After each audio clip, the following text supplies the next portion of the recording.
All right. Hey, everybody. Appreciate y'all joining us today. Welcome to Travel Talks. We're talking about African misconceptions today. Let me know in the comments, as usual, where you are watching from.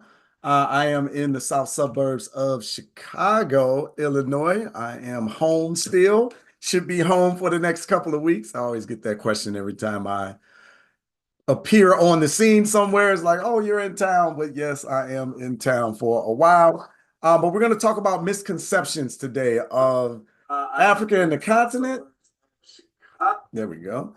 All right. I am testing streaming to YouTube, so this is all new for me. So we're enjoying that. So I appreciate y'all joining again today. Again, let me know down in the comments where you are watching from. Hey, let me know also if this is your first time being with us here on Travel Talks. Drop a 1 in the comments if this is your first time. Give me a 2 in the comments if you've been here before. And I'm going to promise to leave some space for any questions or Q&A that you might have towards the end of this. But I want to jump in and kind of tackle these misconceptions. So let me bring up my screen so we can dive off into the conversation here. All right. Got that sorted. Excellent. All right. So you should be able to see my screen here. Do you believe in these 4 misconceptions, right? So we're going to talk a little bit about the misconceptions. I got my twos here. All right. I got my people here in the building that have been here before. So thank you for joining us again. We're going to get off into these misconceptions and have a good, honest discussion about traveling to the continent, being engaged with the continent, and even the people on the continent. I got a video that I want you to listen to from one of the brothers there with a message for us. But again, this is Travel Talks, right? It's our Sankofa Experience Travel Talk conversation. This is our weekly conversation centered around traveling the African diaspora, brought to you by Urban Intellectuals. But in the comments, let me know below what's some common misconceptions you've heard about Africa and African culture. I want to definitely dive into these and dispel many of the myths and the fears kind of that we have about traveling to the continent. So if you want to drop those down in the comments, I'll go ahead and start our intro and we can start this conversation. Welcome to Travel Talks, where we embark on a journey of discovery with Sankofa Experiences, powered by Urban Intellectuals. I'm your host, Freddie Taylor, the CEO and founder of Urban Intellectuals, here to guide you through our African diaspora's rich history and culture. Sankofa Experiences is more than just travel, it's a movement. We dive deep into our roots across Africa and the diaspora, turning every journey into a powerful connection with our ancestors. All right, I'm going to skip that because that annoys me that we got this got this lag. I don't know what this is about. We got to get this fixed, Sister Ashley. So I apologize for that. But welcome to Travel Talks. We're going to dive into our conversation here today as well. I'm going to skip the video because that is bothering me. I'm sure it's bothering many of you. But we'll get that worked out for next week so that we can continue to roll as planned. So that's going to throw a little monkey wrench in what I got set up, but I believe I have the video downloaded on my computer, so I'll be able to work that out. But all right, what's going on in and around the company? There's always a lot happening here at Urban Intellectuals, and I love to try to keep you updated on the things that we have going on. Tonight, Tuesday, we have our conversation on 3 reasons why our story must start before slavery. As you know, we are a Black history company, and this is what we do centered around educating our community and informing them on our rich culture and history, but it has to start before slavery. So Tuesday, November 19th, please join us with our discussion on 3 reasons why our story must start before slavery. I think Sister Ashley should drop that comment down there. Thank you. Got that. Excellent. The 2025 wall calendar is almost sold out. So we want to make sure that you get an opportunity to do that. Each and every year, we produce a 365-day fact calendar centered around Black history, right? Each and every day. That calendar is selling fast. I believe there's less than 200 of those available. So if you are interested in getting your 2025 wall calendar, make sure that you go ahead and grab that. All right, so common misconceptions. I didn't see any comments down there, but let's dive into what we've seen in and around the community. So we asked our Facebook group this question: what are the misconceptions and fears that they have centered around Africa and traveling to Africa? And here's what some of them said, right? So that Africa is a country, right? Of course, that is definitely a misconception. Everybody's uneducated, hungry, and homeless, says Nathan. I think like that is part of the propaganda that is perpetuated about the continent. That is the truth, that's for sure. And then Corey says there's no skyscrapers. I hear how people feel certain traditions are demonic. I hear that a lot as well in my travels, at least around the United States and in our circles. We view African spirituality as demonic. But again, these are the shackles of oppression. These are the shackles of colonization that's been put on both of us on both sides of the Atlantic, giving us misinformation about our brothers and sisters on the continent. But we're going to dive into some of those things and separate fact from myth, right? But today, the 4 misconceptions that we're going to discuss is African food. Is it exotic or is it inferior? Africans don't like Americans, right? I know that y'all hear that a lot. Give me a 1, 2, 3, or 4 in the comments if you've heard any of these. Not necessarily that you agree with any of them, but if you've heard any of these misconceptions, let me know in the comments which ones you're familiar with, right? All African countries are poor and underdeveloped. I hear that a lot. Africa is a third world continent, right? All of them, right? Right, Tari, right? You just give me all, right? For all of them as well. But this is something that we have to fight here as a company, as urban intellectuals, because we travel to the continent, right? And once you go, you see that all of this is facetious, because they just lying, right? It's interesting to go to the continent and see Europeans and see white Americans over there in the continent engaging in the very things and activities that we're told to stay away from, that you're told that it's dangerous, it's not good for you, those people don't like you, and all of those things, which is really interesting to me because when it makes me start to think about, right? Because I hear this a lot. Ashley, you know, I'm already off script. So, but it makes me interested when I hear this thing about, you know, Africans don't like us. They don't like us. They sold us into slavery. Why you want to go over there anyway? They sold you into slavery. I always start to think about, then why you here in America? Because didn't they buy you? Didn't they purchase your people? Didn't they enslave you for hundreds of years? Didn't they miseducate you? Didn't they Jim Crow you? Didn't they stick the dogs and the water hoses on you? Didn't they do all of these things continuously and still doing things today? Aren't the police openly murdering and killing us on camera? Like, aren't we being legislated out of our vote? Are we being economically depressed inside of our communities? Are we being miseducated by these same people today? So it's like something that happened a couple of 100 years ago. You're supposed to hang on to that and separate from the continent, but you're supposed to embrace everything and everybody here. I just always find that narrative really, really interesting. And it's something that we definitely gonna dive deeper in and bust up more and more here as a company here at Urban Intellectuals, because it just don't make sense to me, right? And I'd like to be a thinker. I like to think rather than get emotional, and just try to figure out what's in it for us. What's the best movement for us? So if you're going to embrace America, then I don't think there's any reason why you shouldn't embrace Africa and the diaspora. In fact, I think we're stronger together as a global people, and I'll have a little bit more to say about that in a moment, right? So, as I say, would you like to know the truth, right? Let's dive and let's dig deeper into the truth. Let's go under what the lies and the misconceptions have been said, because, you know, we got receipts, right? We've actually been there. Right, so African food, is it exotic or is it inferior, right? We hear that terminology a lot. Let's dive a little bit into it. I wanted to show you one of the places we were eating at.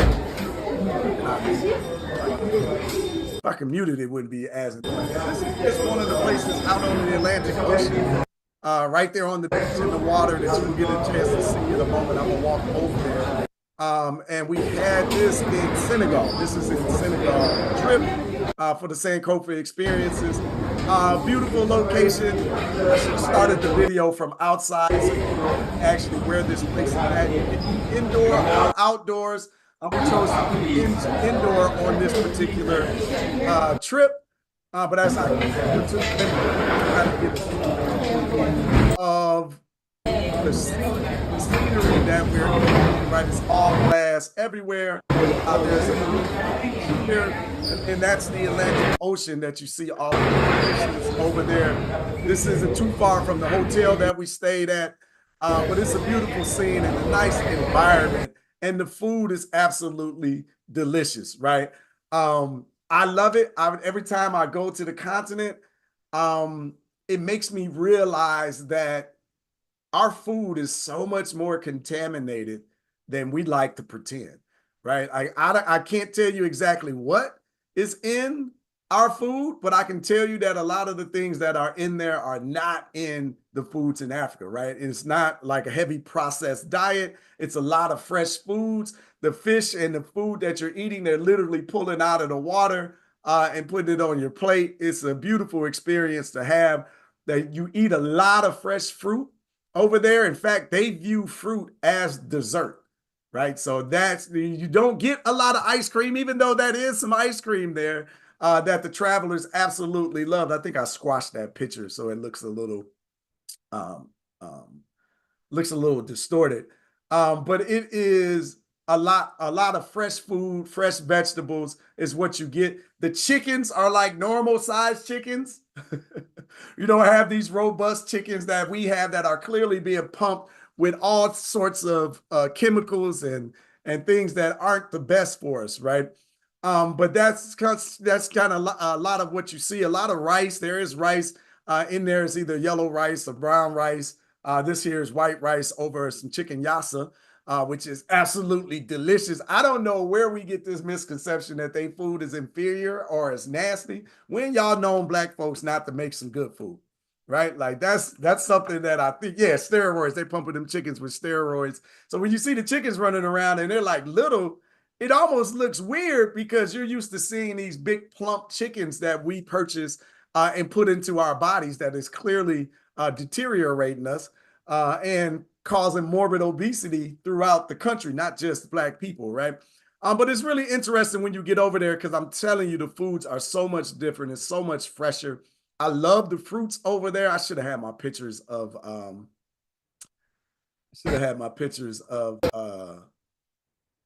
the mangoes. Every time I go, it just tastes like candy. It's so delicious, right?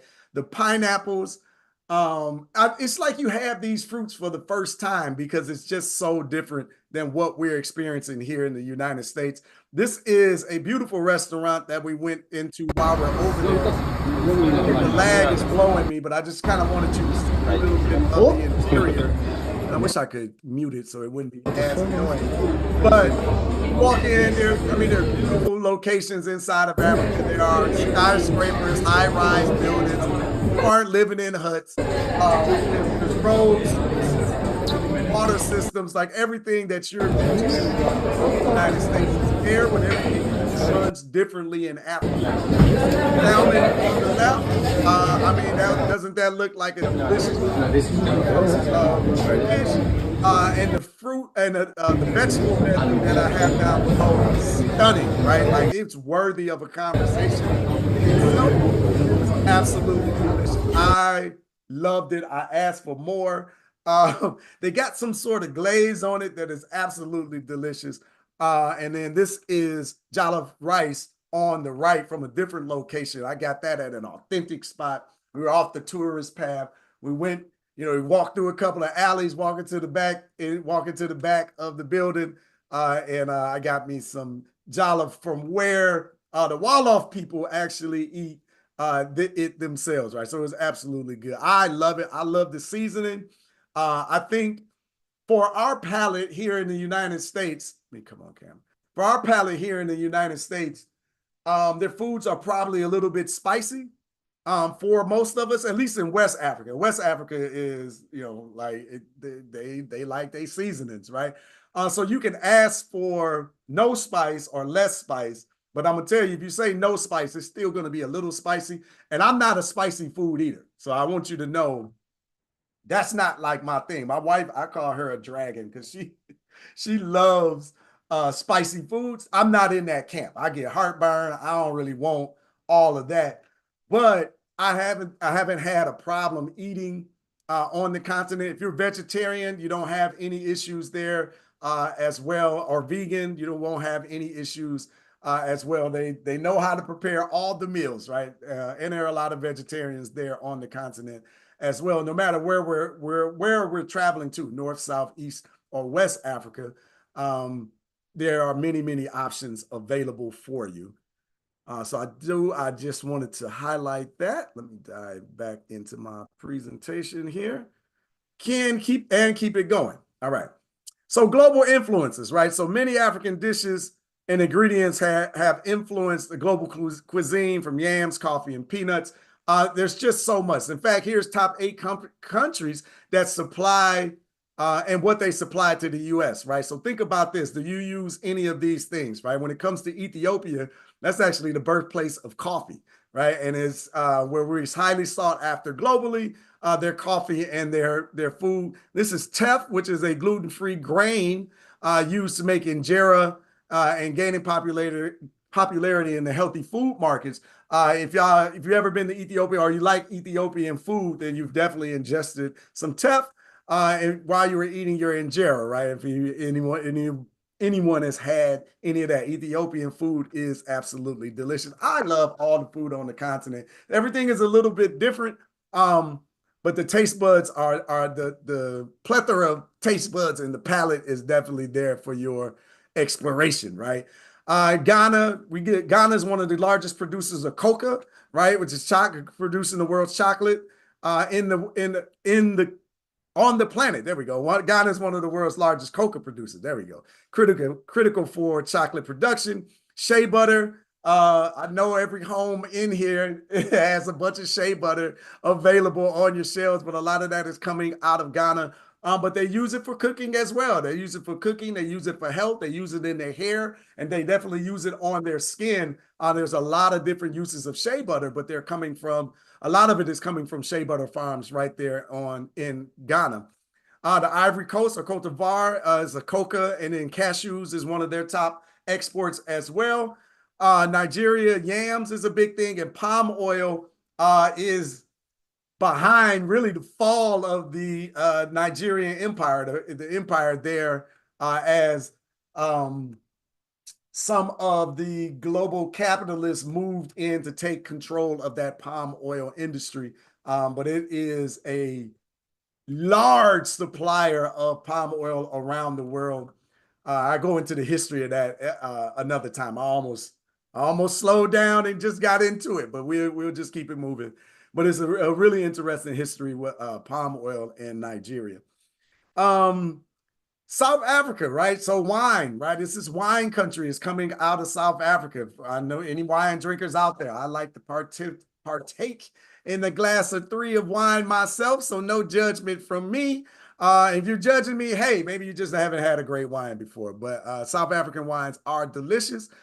Citrus fruits like oranges, lemons, and grapefruits are exported seasonally out of South Africa. Morocco supplies the world with olives and olive oil, and a lot of spices are coming out of there as well. Cumin, paprika, saffron are often exported to the United States.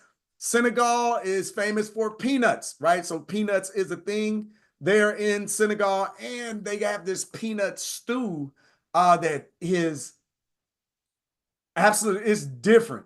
I can tell you that it's different. The consistency is unusual, but it's delicious, right? I forget what they call it, but it's good. I've tried it at a couple of different locations. I like to explore a little bit. I'm adventurous when it comes to eating. But if you're gonna go on the experience, you gotta at least try some things that expand your palate, right? Egypt, Macolhia. Boy, my tongue and this language, I'm gonna get there though. But leafy greens used in Middle Eastern African dishes, and then herbs and spices coming out of Egypt are a major, major thing, right? But thinking about the foods, I do want to say, like, while we travel to these places, and I showed you some of the more exotic foods or really native foods to the land. Um, if you want pizza, you can have pizza, right? Like I was just in Ghana. I had pizza for lunch, right? I did it, right? You want spaghetti, they eat spaghetti, right? You want French fries, there's French fries, right? So a lot of the American comfort foods that you're used to are available while we travel, right? You don't have to just eat native foods, but again, when you travel to the continent, I want to encourage you to expand your palate, to give some things a chance, and to reach out and try something new, try something different. But I did want to assure you that I'm eating uh, omelets in the morning, right? Like omelets and egg omelets in the morning, and pancakes are there. Like all of the stuff that we're really used to is available, right? While you're there, as Africa continues to develop and more of us start to go home, travel is really important to the industry there, right? So they are definitely going out of their way to make some of the comfort foods that you're used to so you feel a little bit more at home and a little bit more welcome, and you're telling people to come back, right? So there is that element there as well. All right. Africans don't like Americans or African Americans, right? Africans hate us, right? This seed of division that's been planted in the community. They don't like us. I want to speak to that directly and say that's a lie, right? Like I don't know how else to say it. When you go home and you meet the African people, they are very welcoming, they are very warming, and bringing you in.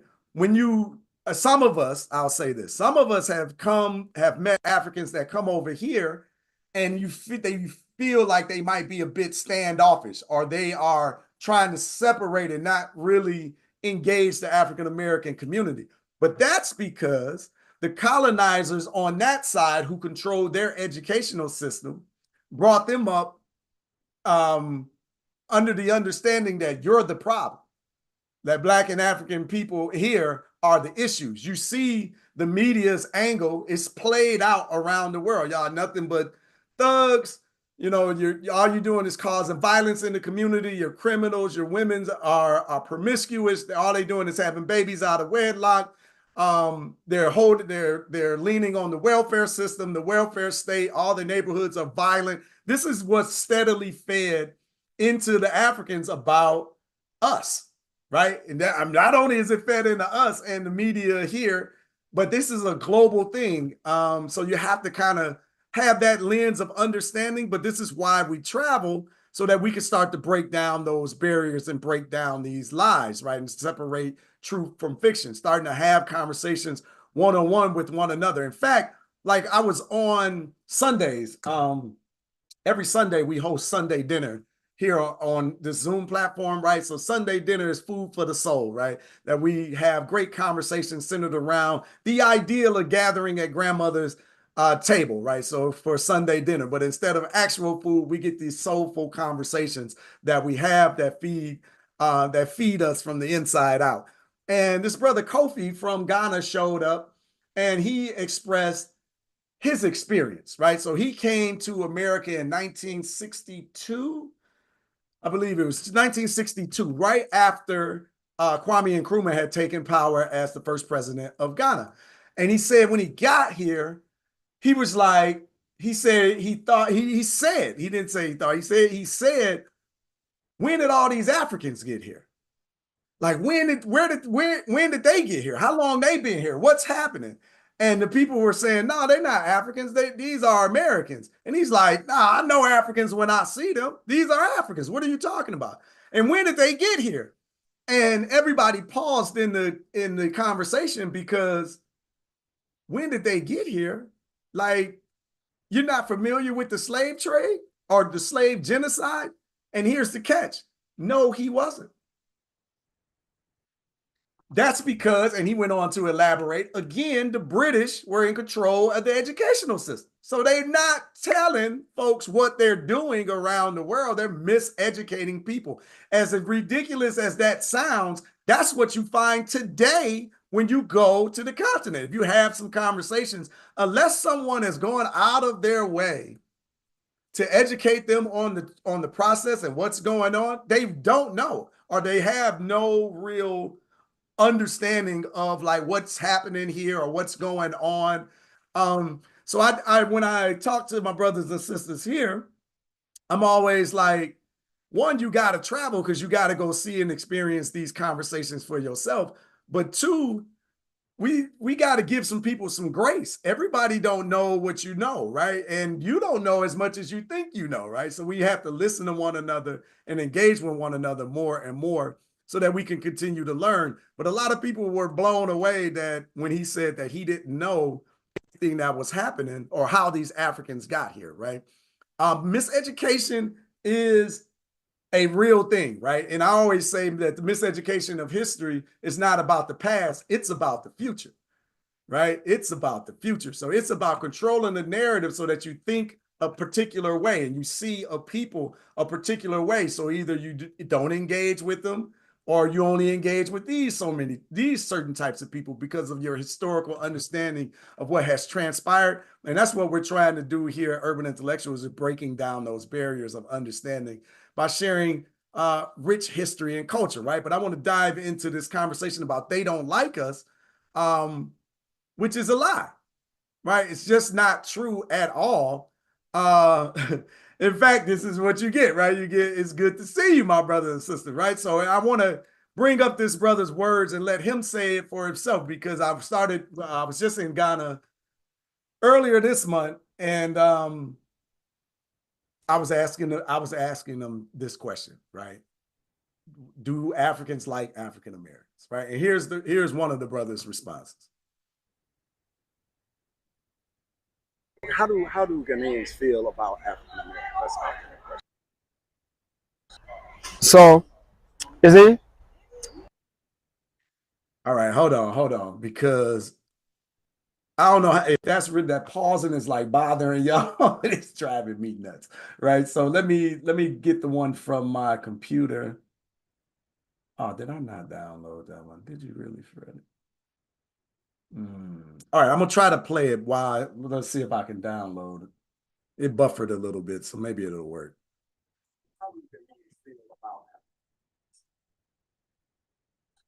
So, is it?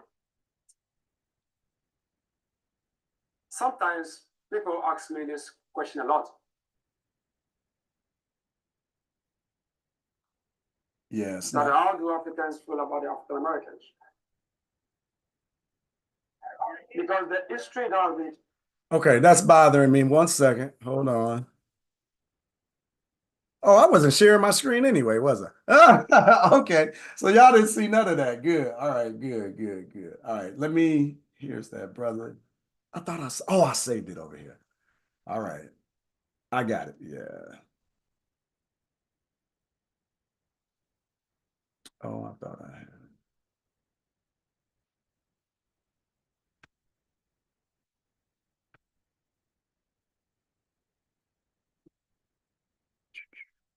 There we go. All right. I got it right here. All right. We're going to try this again. All right. That's it. All right. I got my sound. Let me share my screen. Applications. Okay. There we go. So now y'all should see my screen, and this should play straight through. How do Ghanaians feel about African Americans? Let's ask that question. So, is it? Sometimes people ask me this question a lot. That how do Africans feel about the African Americans? Because the history that has been taught some out there is that we never love you, we don't like you, we sold you, so why should you have to come back? This history that you know is not an history from us. It is an history from your oppressors to you. So what do you expect your oppressors to write? Those that have visited the land would never want to return again. They are always ready to even settle and live in this land. We love you. You are one part of us that has been missing. So how can I dislike you if you are one part of me? So we in here love you, and we in here are waiting for your return, because you come from families that many of them were stolen. These families that you were stolen from have never had closure, because nobody has brought to us your dead body that you were killed or you died. So whenever we see you coming in here, for us, it gives us closure. It is for us to say to ourselves, at least I lived to see the coming of our children. So we love you. What's a message that you probably just want to leave with the community? You see, the community, I have this beautiful message for you from a quote by Peter Touch, who basically said, don't matter the nationality. As long as you are a black person, you are an African. They will never let you know about Africa. They will never mention Africa to you. Because whenever they mention Africa to you and you learn about Africa, you'll be interested in the resources, the languages, the strength, and the technical gifts of this community. And you will learn how important your ancestors are and how stronger a king and queens you are. They'll never let you know. But I tell you, if you are a butterfly, never see yourself as a bird. You are an African, and so is who you are. I love that brother there. He runs the if you've seen our videos or something that we put out, I was talking about Slave River and the last bath and the places that the ancestors were taken prior to going to the dungeons. He leads like the cultural education part of this. But I love what he says, right? But that piece about history is the big thing, right? Because the more that you learn and understand about Africa and Africa, then the more you become interested in the resources, in the skills of the people, and the reconnection of the community. So the people that are in control of these things now don't want you to start gaining interest in what's happening there, whether it's in the grounds of Congo, right? You say, hopefully y'all are paying attention to what's happening in the Congo, all over the continent, right? I know in Sierra Leone, they're just mining diamonds, still pulling diamonds out hundreds of years later out of the ground. In Ghana, it's gold. This is called the Gold Coast for a reason. It ain't the Gold Coast because the sand is pretty, right? It's the Gold Coast because this is where the gold comes from. So if you start to learn your history, you start to reconnect and start to feel a connection with the continent, eventually you're going to start getting interested in the politics, interested in the resources, interested in the people,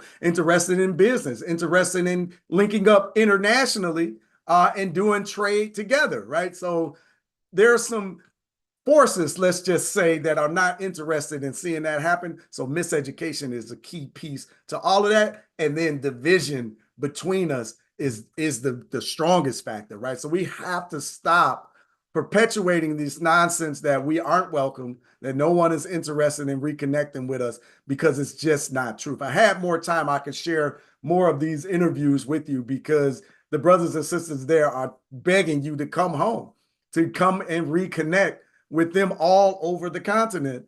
And it's happening, right? So we are coming back. So these Sankofa experiences that we're putting on is part of that reconnection that we're looking to drive throughout our community, right? Try to keep going.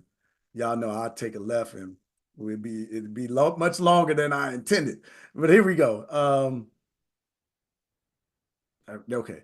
All right. So some of the other misconceptions, right? All African countries are poor and underdeveloped. This is nonsense, right? Africa is very diverse, 54 nations with a variety of varied economies, cultures, and cities. Thriving African cities like Lagos, Johannesburg, Joburg, and man, Accra, like every all the places are like, I'm losing my mind, right? I'm losing all my thoughts, right? But Dakar, Senegal, Nairobi in Kenya, I mean, it's all sorts of big cities and major developments that are happening all over the continent. It is a beautiful place, right? It's definitely different. It's not the United States. They say unless you go to South Africa, they say South Africa is like the West, right? Because it's highly developed. It's been colonized for a long time, and it's been a long history of oppression and control over there. If you stay on the beaten path, right? But if you start to go off into the villages, you will start to see how many more of the Africans live. So it's a variety. It's a very landscape, which is just like America when you think about it, right? The downtown Chicago is not indicative of the entire country, right? That is not what rural Mississippi looks like, right? That's not what the cornfields of Iowa looks like, right? So it's not, your major cities are not indicative of how everyone is living, but it's definitely a lot of variety on the continent. Africa is a third world continent. This is really a derogatory term, right? But it originated during the Cold War to classify countries that were not aligned with either the capitalist West or the communist East, right? Over time, it was misused to refer to poor and underdeveloped nations, ignoring the diversity, progress, and potential for these countries, especially in Africa, right? So the modern reality is Africa is a continent in contrast, with challenges in some areas and growth in others, right? There's a lot going on the planet, on the continent, and a lot of hands in the pot, right, that are interfering with the progress of the people and the progress of the countries on the continent. And it seems like when brothers and sisters rise to power that have their interests of their people at heart, somehow they end up getting killed. Somehow they end up getting murdered. Just so happens every time someone has a political agenda that goes against the West interest, this person ends up missing. This person ends up exiled. Y'all, I think y'all feel what I'm saying, but I just say it, but they are murdering and killing individuals that don't conform to the agenda. So when you hear this nonsense about, well, then why Africa's still so poor? Because the people that's been looting it for hundreds of years are still doing the same thing. Like, ain't nothing really changed. It's just under a different guise, and they have African leaders in power in place. But as soon as they start talking differently, again, they go missing. And this is just historical fact, right? And this is still happening today. And this is the same thing that's going on in Haiti, right? Why is Haiti so poor? Man, folks that done got rich on their backs won't get off their back. Let me continue though. But here, this is the four hard truths, right? Here are four truths, right? The African food is amazing. The food in Africa is amazing, right? From the top to the bottom of the continent, there is some excellent eating opportunities, right? For my foodies out there.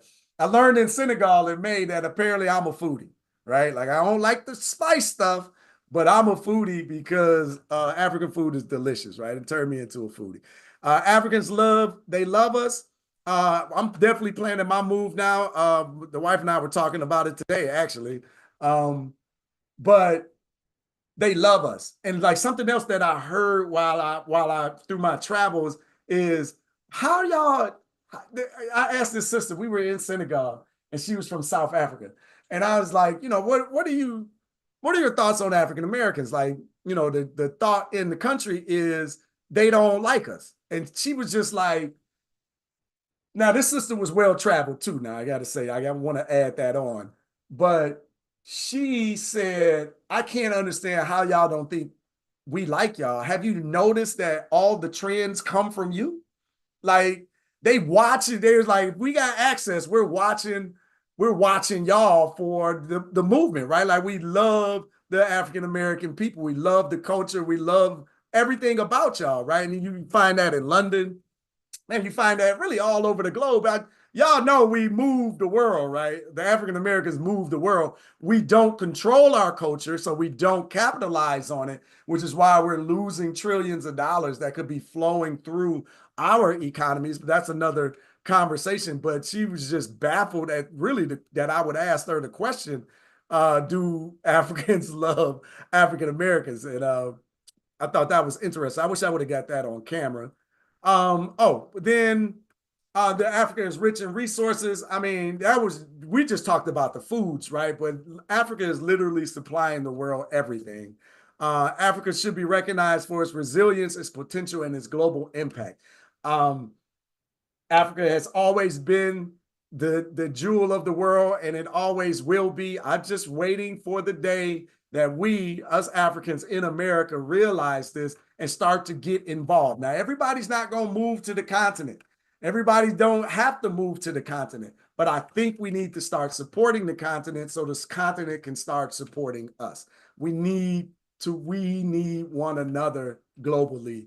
And this includes the Caribbean and Central and South America, as well as the rest of the globe. We need to start coming together. But I think travel starts to raise some eyebrows and starts to raise some awareness on this need.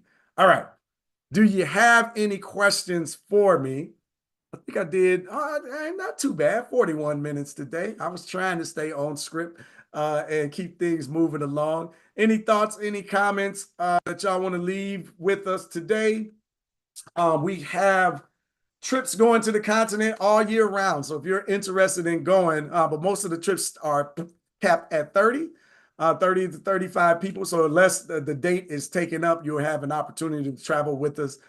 We are trying to make it easy, fun and easy for people to explore traveling the African diaspora, learning more about our history, our on this planet, and our opportunities as a community, while we get to see some of the wonders of the world, right? We get to see the Great Pyramids. We get to cruise down the Nile. La Renaissance there in West Africa. We get to go to Tabletop Mountain down in South Africa, the islands of Zanzibar. All of it is available here and through our Sankofa experiences. These trips will change your life. They are opening up people to world travel, to African travel. We are going next year for the first time. We're opening up Brazil.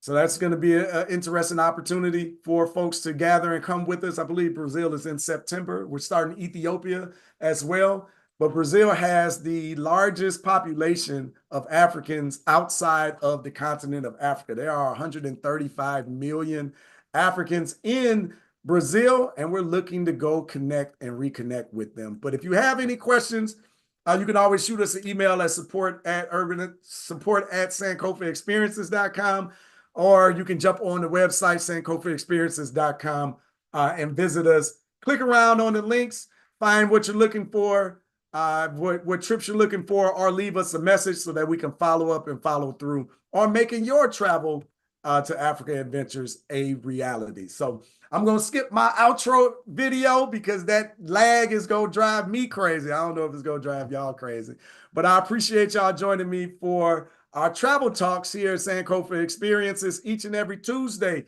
we are here sharing information about traveling the African diaspora, hopefully open up some eyes and minds and hearts to the African community and people around the globe. So for the rest of the team, thank you, Sister Ashley, as usual. And the rest of the team, I'm Freddie Taylor, the CEO and founder of Urban Intellectuals.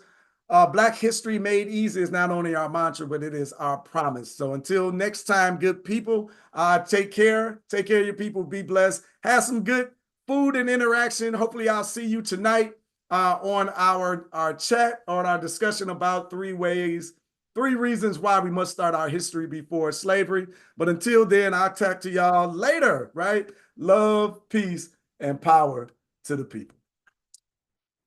Have a good day, everybody.